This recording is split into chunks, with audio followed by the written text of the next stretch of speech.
Primeiro, agradecer o convite, e claro que eu combinei com o Benetti aqui, paguei uma graninha para ele falar bem de mim e dar um currículo desse, que, na verdade, quando eu ouço, falo, não é, né, bom, mas tudo bem. Tá, até porque a primeira crítica que eu fiz na hora que eu cheguei aqui foi que faltou cerveja lá. Então, em algum lugar vai ter que ter cerveja hoje, certo? Gente, muito obrigado pela presença, eu me sinto em casa aqui, obrigado pelo convite, Benetti, né, o pessoal de São Paulo também, conversei com a Paula, né, tive o privilégio de trocar ideia com a Paula. Quando se fala que a gente vai fazer palestra, né, fica até um negócio chique, bonitão, né, na verdade, estamos reunidos aqui para trocar algumas palavras, trocar algumas ideias, e é isso que a gente faz por aí afora. Então, na minha arrogância aqui, né, eu trouxe o tema, né, de política monetária e o mercado imobiliário. O objetivo, então, é abordar os conceitos principais, né, de política monetária, os seus instrumentos e o que isso implica diretamente no mercado imobiliário, e não apenas no mercado imobiliário, como a política monetária vamos assim dizer, é a política que mexe com o nosso bolso toda hora, todo santo dia, ao comprar um imóvel ou ao comprar 1 quilo de tomate no supermercado, correto? A política monetária é a mais próxima da gente, né, do cidadão que existe.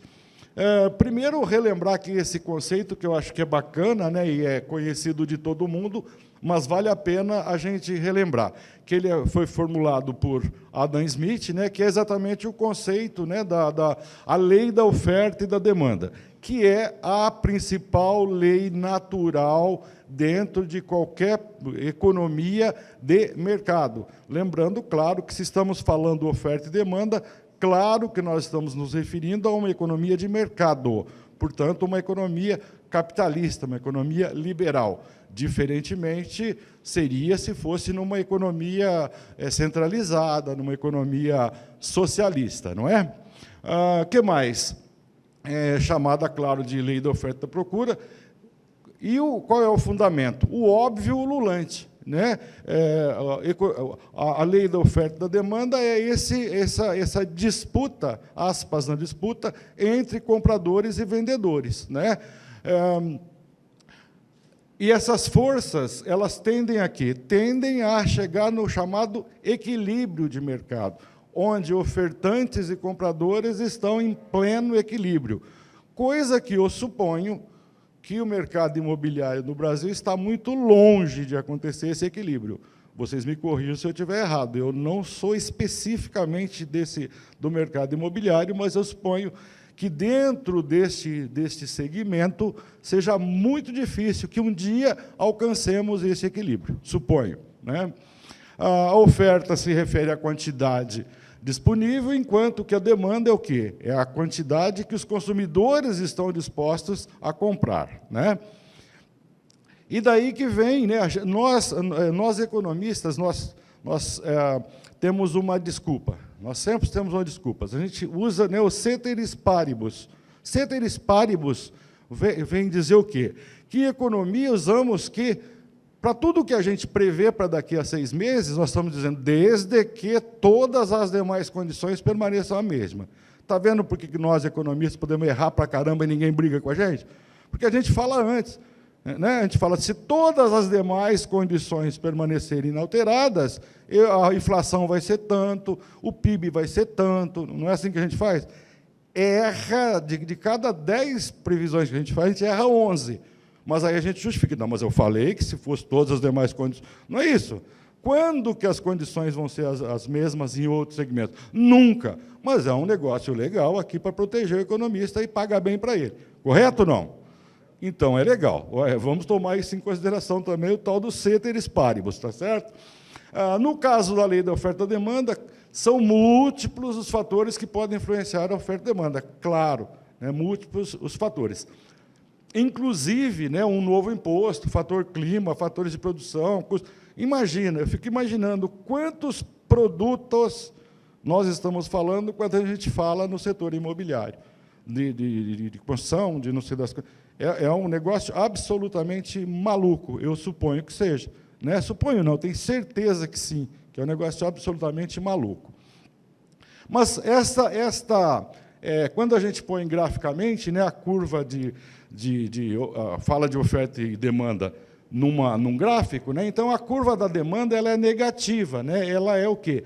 Ela é decrescente em função do preço, ou seja, quanto maior o preço de alguma coisa, menor a quantidade de pessoas que tendem a comprar aquilo.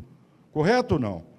Tá? E quando a gente fala ao fim e ao cabo, nós estamos falando, por exemplo, de uma casa, de um apartamento, de um sítio, de uma fazenda, e tudo. Não é isso? Então, imagine o tamanho do investimento nisso. De qualquer forma, o que vale para batata, cebola e feijão, vale para o mercado imobiliário no que diz respeito à lei da oferta e da demanda, correto? Então, a curva da demanda ela é negativa em função do preço, enquanto que a da oferta, claro, ela é positiva em função do preço. Se os imóveis, né, valem 500 mil, passarem a valer 1 milhão amanhã, mais gente vai querer vender, correto? E, por um outro lado, menos gente vai... não é a verdade, até a gente fala querer, é poder, não é? É poder comprar. Menos gente vai poder comprar, o que vale em todos os mercados. Logo, né, o sonho, né, da política monetária é o chamado ponto de equilíbrio. É chegar num determinado momento onde o preço é aquele em que o vendedor venderia por aquele preço e o comprador também compraria por aquele preço. Seria o preço justo, um equilíbrio de mercado. E aqui eu pergunto de novo, quando, quem aqui se arrisca a dizer, quando a gente vai ter esse ponto de equilíbrio no mercado imobiliário? Vamos limitar o nosso mundo de Marília. Eu suponho que no ano 6.628, né, Benete? Talvez tenhamos algo parecido com isso, né? Mas é legal a gente imaginar enquanto conceito, né? Olha aqui a política monetária, ela imagina, ela tem por si, né, a pretensão de que houvesse em todos os mercados um certo equilíbrio entre oferta e demanda. Por quê? Ao fim e ao cabo, o grande objetivo da política monetária, especificamente, é que a moeda não perca o seu valor, certo? Que, ao longo do tempo, a moeda mantenha o seu valor de compra. Ou seja, quando usa a palavra inflação, dá até um susto lá no pessoal do Banco Central, sim ou não? Não é? O Copom fica assustadíssimo quando tende a algum detalhe de inflação, obviamente. O contrário também é verdade. Imagine se os preços começarem a cair de uma forma... Então, qual é o fim de uma deflação, né? O que acontece quando você fala um mercado deflacionado ao longo do tempo? A relação de consumo. Lá no final, as empresas vão falir, não é isso? Vão quebrar, porque você não tem como, né, não faz mais sentido você produzir para vender tão barato quanto, né, porque não tem ninguém disposto a pagar por aquilo, por uma série de razões. Então, o grande sonho mesmo da política monetária é que haja, ao longo do tempo, um equilíbrio entre oferta e demanda, algo parecido com esse gráfico simples aí. A política econômica, né, ela é monstrenga, né, a política econômica. Você tem, dentro de política econômica, várias políticas. Nós escolhemos, por razões óbvias, né, falar mais da política monetária, mas você tem, dentro aqui, muitas políticas, inclusive alguma política específica para o segmento habitacional ou não, né? Se ela está melhor ou pior, não é essa a questão, mas também existe, governamentalmente, coisas para o segmento imobiliário, tá? O que não é objeto do que nós estamos falando hoje. Nós vamos nos deter a macroeconomia, né, que nós vamos chamar daqui a pouco de tripé macroeconômico, né, que são essas principais políticas governamentais. Se estamos falando em política, claro que são coisas governamentais. A monetária, especificamente, cujo sonho é o equilíbrio entre oferta e demanda, nós estamos falando, portanto, o quê? De moeda, de inflação e por aí afora. Doravante, viu, Benete? Se você achar por bem de falar alguma outra coisa de outras aqui, que eu não sei nem se seria o caso para o segmento, mas a gente está disposto, estamos à disposição também. A política monetária, especificamente, qual é o conceito dela? Né? Ações, conjunto de ações do Banco Central? Sim, correto? Né? O Banco Central, mais especificamente, dentro do Banco Central, você tem o quê? Um comitê que só cuida de política monetária. Né? Porque o Banco Central ele tem outras atribuições além da política monetária. A política monetária é cuidada pelo Copom, né? Que é o Comitê de Política Monetária. Qual é a ideia da política monetária? Né? Quantidade de dinheiro, taxa de juros, condições de crédito. E, para o segmento específico, que são bens de alto valor, né? Nós estamos falando de casa, nós estamos falando de terreno, nós estamos falando de imóveis. O valor é muito alto, independentemente de ser que está caro ou barato. O valor é alto, correto? Então, condições de crédito, né? Quando se fala em condições de crédito, eu suponho que no segmento de vocês seja muito importante, além das taxas de juros, as demais condições de crédito. As decisões sempre são amparadas em estudos analíticos, né, estudos de cenário, pautadas em dados. E nem todo mundo, nem em todo momento, né, os condutores das demais políticas econômicas e os condutores da política monetária, não é sempre que eles se entendem, não. Nós vimos aí guerra, né, principalmente no segundo semestre do ano passado, briga séria do Ministério da Fazenda com o Banco Central, por aí afora, porque um que acaba ou ajudando a política do outro ou, eventualmente, atrapalhando. Como é que o Banco Central pode fazer uma boa política monetária se você tem um déficit público lá na política fiscal que está altíssimo? Ou seja, o Banco Central passa a enxugar gelo, correto? Aumenta a taxa de juros para tentar evitar um pouco de liquidez, tal. Enquanto isso, o governo gastando mais do que arrecada, botando dinheiro. Ó, está vendo como tem uma guerra, então, entre pode haver uma guerrinha entre a política fiscal e a política monetária? E aqui eu não estou dizendo que um tem razão, outro não. Só estou dizendo que a coisa é feia. Um pressiona o outro, correto? Nós vimos várias vezes o próprio presidente da República bravo pra caramba com o presidente do Banco Central e vice-versa, correto? Então, não é uma coisa simples, não é que todo dia eles estão se abraçando e beijando, não. Né? Uma política econômica pode, eventualmente, atrapalhar a outra política econômica. E, normalmente, a política fiscal acaba, de alguma forma, atrapalhando a política monetária. Então, claro que a política monetária, per si, né, ela sozinha, ela só quer uma coisa. Ela quer o equilíbrio entre oferta e demanda. Ela quer aquele pontinho de equilíbrio que a gente se referiu há pouco. Né? E essa política monetária, é claro, que ela influi diretamente sobre a atividade econômica, atuando sobre os gastos de família, investimentos, tal, em todos os sentidos. Como esse Copom, né, ele que faz política monetária? Quais são os instrumentos? Né, os principais instrumentos? Então, a política monetária ela pode ser restritiva. Né? Quando que uma política monetária é restritiva? Qual é a intenção de uma política monetária restritiva? Né? A política monetária, em algum momento, ela decide que ela precisa brecar um pouquinho a demanda, correto? Ó, ela precisa brecar um pouquinho a demanda. Está todo mundo com dinheiro na mão, todo mundo querendo comprar e comprando. A tendência disso, quando acontece, é o quê? Inflacionar, certo? Quando todo mundo está querendo e podendo comprar.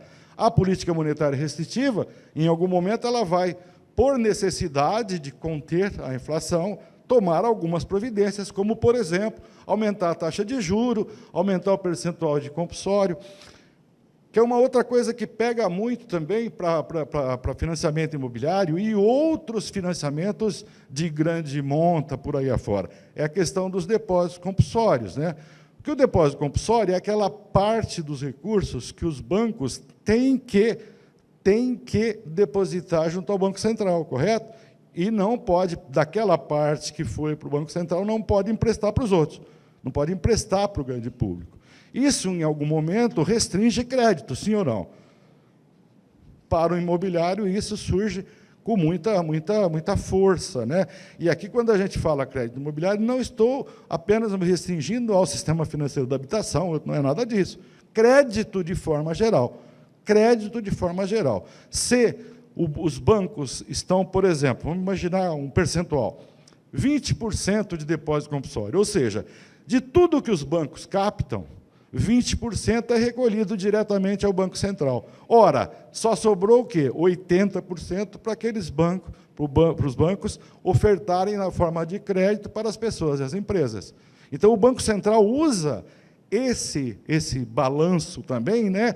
esse indicador, para dizer, vou aumentar o compulsório se eu precisar enxugar um pouco, tirar um pouco de dinheiro do mercado. Ou vou reduzir o percentual de compulsório para que tenha mais dinheiro para ser emprestado ao grande público. Sim? Faz sentido isso?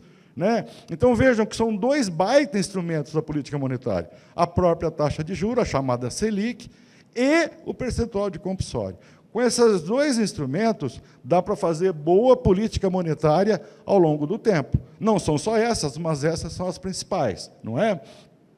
Por um outro lado, se a autoridade monetária disser, opa, espera aí, o consumo está meio baixo, nós estamos precisando incentivar o consumo, o que eu faço? Reduzo a taxa de juros, reduzo o percentual de compulsório, estou indicando o quê? Que eu quero que tenha mais dinheiro e possibilidade de compra à população.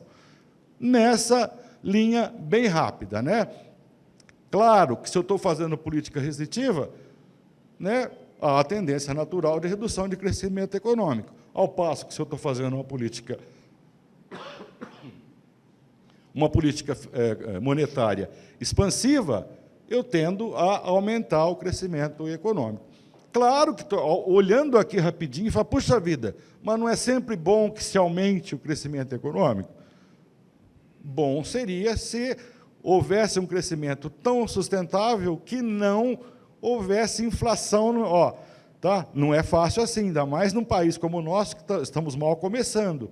Correto? Enquanto estrutura econômica, nós estamos mal começando. Né? Nós não somos um país que tem uma consistência econômica, uma política que está sendo feita há 500 anos. Não, né? Nós somos jovens demais em boa política monetária. Eu diria até, e aqui, claro que isso às vezes é controverso, eu diria que nós começamos a fazer boa política monetária lá nos anos 90, com o Plano Real. Né? Lá a gente passou a fazer boa política monetária. Não é? Tanto é que, até hoje, não houve governante nenhum que ousasse, né, mexer no tripé macroeconômico criado nos anos 90 com o Plano Real, porque sabe que funciona. Então, mesmo que, às vezes, aquele governante de plantão não concorde muito com um detalhe ou outro, ele não ousa mexer com aquilo que funcionou. Tá? A política monetária, então, desde os anos 90, ela vem vindo muito bem no Brasil. Mas é jovem, né? Mesmo assim, é uma coisa nova. Tanto é que a gente ainda tem uma certa saudade da inflação, não é? Não é saudade no sentido que a gente quer.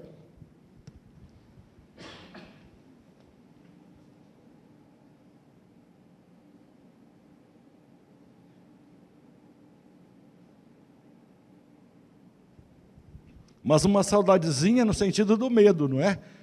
E a gente comemora, por exemplo, o fechamento da inflação de 23, ficou lá no intervalo das metas, não ficou 4,62? Né? Ficou 4,62, que para o Brasil é comemorável, 4,62% ao ano. Olhe para a Argentina e a gente vai comemorar para caramba, não é? Então, o Copom, né, que ele é o Comitê de Política Monetária, os membros desse comitê, né, o próprio presidente do Banco Central e uma diretoria colegiada. Eles fazem o quê? Né? Eles se reúnem a cada 45 dias, né, ou 8 vezes ao ano, né, nessas datas aqui. Então, você tem uma tabela. Você sabe hoje exatamente que dia, quais os dias que o Copom vai se reunir no ano de 24. Tá certo? Ele vai se reunir nessas datas aí. E, no fim da tarde deste segundo dia, tá, é decidida, então, você fica sabendo, através da imprensa, qual foi a Selic, qual foi a taxa Selic, qual vai ser a taxa Selic vigente a partir dali. Correto? Então, eu até, quando eu estou, né, às vezes estou falando disso, né, entre os alunos, eu falo, fotografa lá, e no final da tarde daquele dia, você vai me mandar o comunicado lá, dizendo qual foi a decisão do Copom. né, para brincar com os estudantes, para eles ficarem ligados nesse tipo de coisa, não é? Porque é importante, é importante. Eu quero saber, lá no dia 31/1, né, que é uma próxima reunião, o que é que vão decidir em relação à taxa Selic. Eu imagino aqui para vocês que e essa é a tendência, se ela for caindo aos pouquinhos, vai ser bom para vocês, eu suponho. Eu suponho, porque o quê? A taxa Selic vai influenciar diretamente as taxas lá do âmbito desse monstro chamado crédito imobiliário em todas as suas vertentes, ou não? Então, suponho, né, que seja bom para vocês. E, sim, a tendência é de que a taxa Selic, nas próximas reuniões, ela vai caindo. Talvez não com a velocidade com que a gente gostaria, né, Benete? Mas vai cair, essa é a tendência. Não tem nenhuma razão de hoje, das próximas reuniões, a Selic não cair um pouquinho. Não tem nenhuma razão macroeconômica para a gente pensar o contrário, né? A tendência, então, é essa. E deixa eu já falar, né? Ceteris paribus. Tá certo? Eu já vou me justificar que se acontecer alguma encrenca aí, tá, o cara errou. Não, mas a tendência é essa mesmo, né? Não tem sentido não cair. E aqui, então, esse compromisso com vocês aí. Então, também pode marcar essas datas aí, né? Nessas datas que vocês vão me mandar lá um e-mail dizendo, caiu para tanto. Isso aqui é lição de casa, certo? Posso, né? Depois eu vou... Porque depois vai ter nota aqui, viu, Benete? Depois vai ter prova e nota aqui, porque a coisa aqui comigo é séria, tá?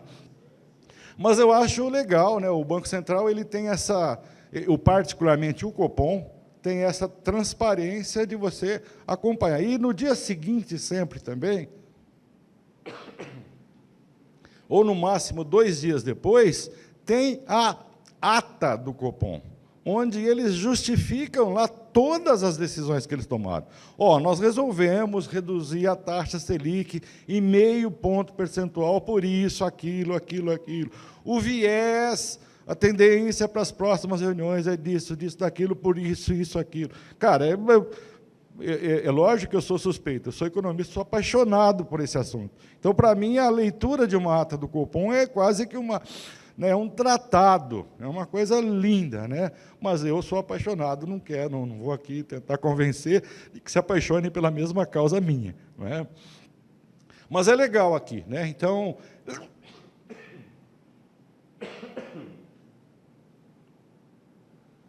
são essas datas exatamente que vão ocorrer.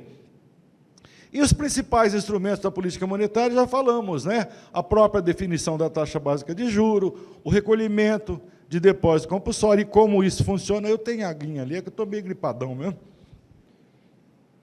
E tem outras, né? Claro, também tão importantes quanto as condições de crédito, né? Então, se você pegar só essas 3 aqui, e puxar para o segmento de vocês, é tudo que vocês gostariam, né? Que a taxa de juros tivesse baixa, que o percentual de compulsório fosse também baixinho, para que tivesse mais dinheiro à disposição dos bancos para emprestar para os seus clientes, empresas ou pessoas físicas e por aí afora.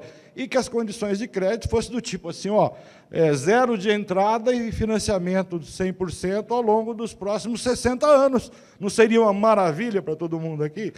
Claro que não é assim, mas do ponto de vista do pensar especificamente que eu quero comprar e vender imóvel, que bom que fosse assim, que tivesse toda essa condição favorável, né? Não é bem assim, né? Não é bem assim, nem poderia, né? Porque as implicações disso seriam, eventualmente, o quê?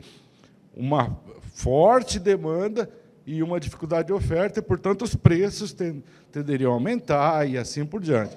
Então, nada pode ser feito de forma isolada, né? Nada de forma isolada. E também o que se usa muito na política monetária é o tal do open market, né? Cujo princípio nem é da política monetária. O open market, a compra e venda de título público, vem lá da política fiscal. Correto? Tanto é que as duas que mais brigam é a política monetária com a fiscal. Enquanto uma está, eventualmente, querendo enxugar, a outra está precisando de mais dinheiro lá e assim por diante, que foi a grande encrenca de 2023, né? A grande briga entre as duas políticas econômicas. Os principais índices de inflação, aqui a gente só traz apenas uma referência rápida. O primeiro, que a gente destaca é o IPCA, porque ele é o índice. Olha. Acho que eu falei muito alto aqui, a coisa caiu lá, né? Uhum. Bom, a gente destacou apenas os dois. Você tem 250 índices, né? Cada um com o seu significado e tal. Mas o IPCA, primeiro, que é o Índice Oficial de Inflação no Brasil. O IGPM é porque é utilizado, né, principalmente na correção dos aluguéis, não é isso? Normalmente, o índice dos aluguéis é o IGPM. Ou tem algum outro índice que estão usando mais? IPCA também? Mais IPCA que IGPM. Tá. De qualquer forma, o que importa para nós, enquanto política monetária, é o oficial mesmo, que é o IPCA, né? Esse é o nosso oficial. E o IPCA, né? Então, quando, por exemplo, 23 fechou com 4,62. O ano de 2023 fechou o IPCA com 4,62. Do 4,62 final, que a gente chama de 100%, né? Qual é a participação de cada segmento, de cada grupo dentro do IPCA? Hoje, seriam esses daqui, né? Isso aí, claro, tem revisão periódica, né? Porque nós estamos falando qual o percentual de salário, né, as pessoas, as famílias de 1 a 40 salários mínimos dedicam, em média, a cada coisa aqui, a cada grupo, né? Então, nós temos 9 grupos, dentro de cada grupo você tem milhares de preços, né, onde o IBGE faz essa pesquisa, né, para chegar, então, no qual foi a alteração de um mês para o outro, e faz esse pacote, imaginando, né, que a alimentação, por exemplo, equivale a 21% dos gastos das famílias de 1 a 40 salários mínimos, e assim por diante. Isso aqui não é fechado o tempo todo, né? Essas participações, né, dentro do índice, elas são revistas periodicamente, mas a habitação, por exemplo, está lá, ó, 15%, né? A habitação hoje, ela implica em inflação, né, dentro do índice geral. 15% do índice geral é habitação. Então, a participação é bastante alta do segmento de habitação, bastante alta, né? Ela deve ser aqui terceira, né, terceira maior participação, né? Alimentos primeiro, depois você tem alimentos e transportes mais ou menos no empate, e o próximo é a habitação, não é?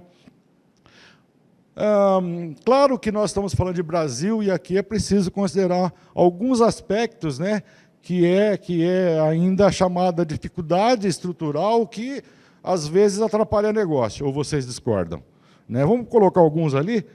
Carga tributária alta no Brasil? Acho que não, né? Eu acho que não. Acho que aqui é tranquilo, né? Qualquer conta que você faz, né, você não vai chegar a menos que 1/3% do PIB são impostos no Brasil, né? Então, você vai variar ali de 32,5% a 34% do PIB, equivale aos impostos nas 3 esferas. Então, sim, o governo é sócio é seu sócio e meu em pelo menos 1/3. Não é assim que acontece? Né? Então, carga tributária alta é um problema de negócio no Brasil, não é? Como que é? É isso, né? É bem essa. E aqui tem alguns influenciando um pouco mais o segmento imobiliário, outros nem tanto. Esse não, né? Esse spread bancário alto no Brasil, acho que não. Eu acho que não é o caso, né? Acho que ali está errado aquela frase ali, né? Ainda é, né? Quer dizer, se você olhar hoje, nos países mais ou menos do nosso... Acho que nós somos o segundo maior spread, que hoje o México está um pouco maior do que o nosso, né, nesse exato momento. Mas o nosso spread bancário, que é a diferença, né, da taxa paga ao aplicador daquela que ele cobra do tomador de recursos. E olha que no segmento imobiliário nem é a maior, correto? Nem é a maior. E deveria ser bem menor, mas não é a maior, né? Nós sabemos bem disso. Mesmo assim, é bastante alto. infraestrutura precária, baixa qualidade educacional e falta de mão de obra qualificada. E aqui eu estou aqui para a gente, eventualmente, amenizar isso dentro do possível, né, Benete? Estamos conversando para a implantação de um curso técnico em transações imobiliárias presencial em Marília. Porque o EAD a gente já tem, tá bom? Você pode até divulgar lá para os seus. A ETEC Antônio De Visati já tem hoje o técnico em transações imobiliárias EAD, de 1 ano e meio. A gente está tentando, estamos conversando para trazer o presencial também e oferecer pelo menos 40 vagas também de transações imobiliárias, né? A burocracia excessiva, isso não, né? Eu não ouvi nada naquela sala enquanto estava ali, né? Burocracia excessiva não é o caso, né? Mas a gente fala só para brincar, né? No Brasil a burocracia não é muito, não, né? Também déficit público elevado também não é muito, não, né? Aqui, de novo, é a grande briga, né, da política fiscal com a política monetária. Legislação fiscal complexa e ineficiente também não é o caso, não, né? Vocês são tranquilos em relação a isso, né? Bem tranquilo. Qualquer coisa, contrata a Paola, que ela dá um jeito nisso tudo, certo? Altos custos trabalhistas, corrupção administrativa elevada, desperdício da distribuição de energia, quer dizer, e poderia ter outros aqui, né? Uns são mais influenciam negativamente alguns segmentos, outros, mas, no geral, né, isso aqui ainda é complicadinho no Brasil. Então, eu, já concluindo aqui, dizendo, né, que o controle inflacionário ele melhora o grau de previsibilidade em relação ao custo de financiamento, sim ou não? Seria muito legal que a gente tivesse uma previsibilidade. E quanto melhor a política monetária se portar, mais previsível ao longo do tempo serão os negócios, né? Particularmente o de vocês, cujo financiamento é sempre médio e longo prazo, não é? O custo de uso inclui os possíveis custos associados, né, como a renda que o comprador de imóvel deixa de receber por não aplicar o dinheiro em um ativo financeiro. Enquanto houver spread alto no país, enquanto você tiver um juro alto, né, você vai ficar olhando para isso ainda, né? E, realmente, se a gente for pensar bem, né, a casa mais barata aí, mesmo assim, é um valor bastante considerável, né, bastante alto. Outros custos de manutenção, tributação, mudança do preço esperado e por aí afora. O preço dos imóveis são elevados e demanda financiamento, a capacidade de pagamento desse montante é afetada diretamente pela política monetária. Eu diria que é um dos segmentos que sente maior dor de política monetária diretamente é o setor imobiliário, porque ele se enquadra rapidinho em 3 linhas, né, na própria taxa de juro, na questão do depósito compulsório, ou seja, o quanto sobra para os bancos financiarem os seus clientes, e nas outras condições de crédito, como o prazo e por aí afora. Benete, eu estou aqui, estou terminando a minha participação, fico à disposição. Alguém queira fazer alguma pergunta para o nosso palestrante, tirar alguma dúvida? Bom, se não tem dúvida, todo mundo... Eu vou virar mais 2 slides para concluir, pode ser? Pode ser. Então, rapidinho. Eu vou ter lição de casa, falei que ia ter prova, Benete. Deixa eu passar minha prova aqui, né? Gente, né, tenho, então, algumas referências aqui, né, para as várias coisas, não especificamente, mas os apanhados que a gente faz, inclusive, boa parte disso aqui também é minha base das aulas de economia no Univem e por aí afora, né, principalmente alguns sites aqui, né, que são bem bacanas, né, do Conselho de Economia, o do Banco Central, do Ministério da Fazenda, o CAD, IBGE, o IPEA e por aí afora. Tá? Esse material, depois, eu deixo à disposição de vocês. Mando lá para o Benete, né, não tem problema nenhum. Né? Mas o que eu quero aqui, eu quero concluir, que quando a gente vai fazer uma palestra em algum lugar, às vezes tem alguns palestrantes que acham que ele vai levar energia boa. Na verdade, eu sou mais egoísta que isso. Eu venho a buscar. Tá certo? Eu venho a buscar.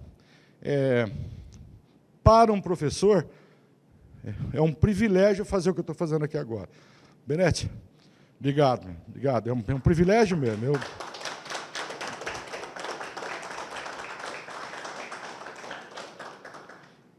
Eu vou rodar uma frase lá e vocês vão ter que ler em voz alta, de acordo com o que ela for aparecendo. Tudo bem? E ela chama Filosofia da Vitória. Tá bom? Pode ser? Eu vou contar até 3 e vou liberar o PowerPoint. Mas vou repetir, tem que ler na mesma velocidade com que ele for aparecendo. Tudo bem? É 1, é 2 e é 3. Você já demorou pra caramba, como é que não leu? Aí, tá vendo? Ó, vai ter nota baixa. Vou começar de novo. É 1, é 2 e é 3.